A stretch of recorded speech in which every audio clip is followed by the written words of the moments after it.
நீங்க ஒரு முருக பக்தனா? அப்ப இந்த வீடியோ ஃபுல்லா பாருங்க. வாழ்க்கையில உங்களுக்கு எவ்ளோ பிரச்சனை இருந்தாலும், அந்த பிரச்சனை எல்லாம் போகணுமா? அப்ப கண்டிப்பா இந்த முருகர் கோயில போய் பாருங்க.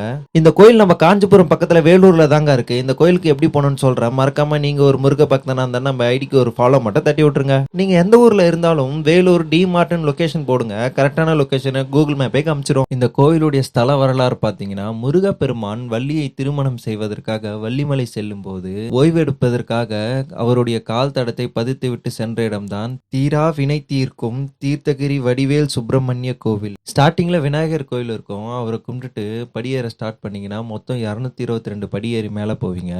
மேல போற இடம்லாம் அவ்வளோ அழகா இருக்கும். மேல அந்த வியூ பாயிண்ட் பார்க்கும்போது சூப்பராகவே இருக்கும். மேல போன உடனே ரைட் ஹேண்ட் சைடு கொடிமரம் இருக்கும். கொடிமரத்துக்கு ஆப்போசிட்ல தான் முருகர் வள்ளி தேவனையுடன் காட்சி அளிக்கிறாரு. முருகனை வணங்கிட்டு அப்படியே கொஞ்சம் தூரம் ஆப்போசிட்ல நடந்து போனீங்கன்னா உலகத்திலேயே 3வது உயரமான முருகர் சிலையும் இங்க தாங்க இருக்கு. பார்க்கும்போது அவ்வளோ அழகா இருந்தாரு. அப்புறம் என்ன காய்ஸ், இந்த வீடியோ உங்களுக்கு ஃப்ரெண்ட்ஸுக்கு ஷேர் பண்ணிட்டு மறக்காம முருகனுக்கு ஒரு வணக்கத்தை போட்டு வந்துருங்க.